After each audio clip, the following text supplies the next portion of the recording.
loved to collect rare works of art. They had everything in their collection, from Picasso to Raphael. They would often sit together and admire the great works of art. When the Vietnam conflict broke out, the son went to war. He was very courageous and died in battle while rescuing another soldier. The father was notified, and he grieved deeply for his only son. About a month later, just before Christmas, there was a knock at the door. A young man stood at the door with a large package in his hands.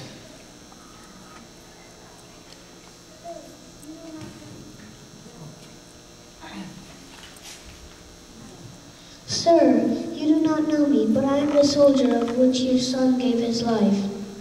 He saved many lives that day. He was carrying me to safety when a bullet struck his heart, and he died instantly. This isn't much. I'm not such a great artist, but I think your son would have wanted you to have this. The father opened the package. It was a portrait of his son, painted by the young man. He stared in awe at the way the soldier had captured the personality of his son in the painting. The father was so drawn to the eyes that his own eyes welled up with tears. He thanked the young man and offered to pay him for the picture.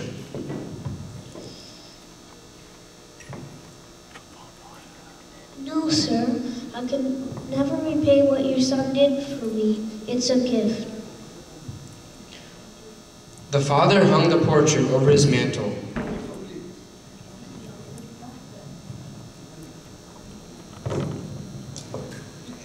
Every time visitors came to his home, he took them to see the portrait of his son before he showed them any of the other great works he had collected.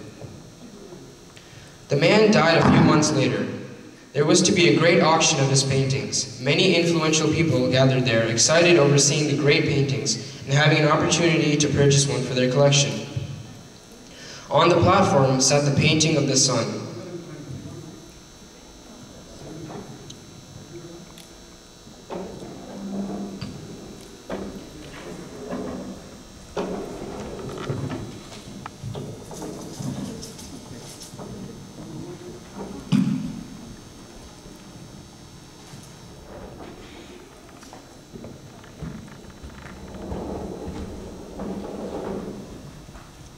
The auctioneer pounded his gavel.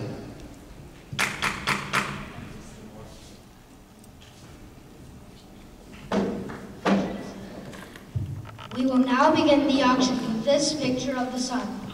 Who will bid for this picture? There was silence. Then a voice in the back of the room shouted, We didn't come here to see this one. Skip it! Who will bid for this picture? Who will start the bidding? 100? 200? We didn't come to see this painting. We came to see the Van Goghs and the Rembrandts. So get on with the real paintings.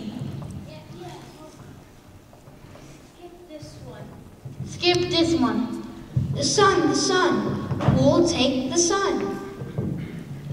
Finally, a voice from the back of the very room emanated. It was the longtime gardener of the man and his son. I'll give $10 for the painting. We have 10. Who will bid 20?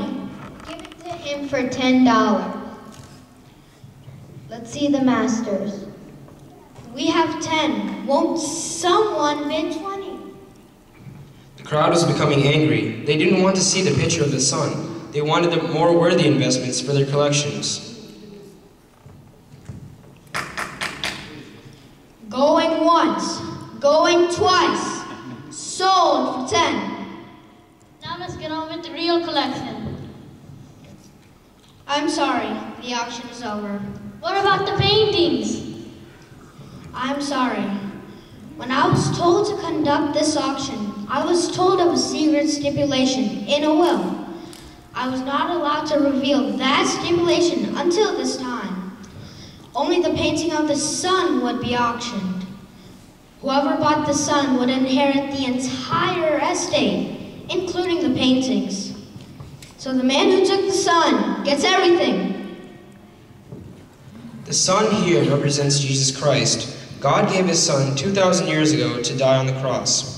Much like the auctioneer, his message today is the Son, who will take the Son, and whoever takes the Son gets everything. Swami's message: be like Jesus. Jesus was a person whose only joy was in spreading divine love, offering divine love, receiving divine love, and living on divine love. Sathya Sai speaks. Each should practice his own religion sincerely. A Christian should be a good Christian, a Hindu should be a good Hindu, and a Muslim should be a good Muslim. Let each one be a true practitioner of his religion. You should have full faith in your religion and lead an ideal life. Om Sara.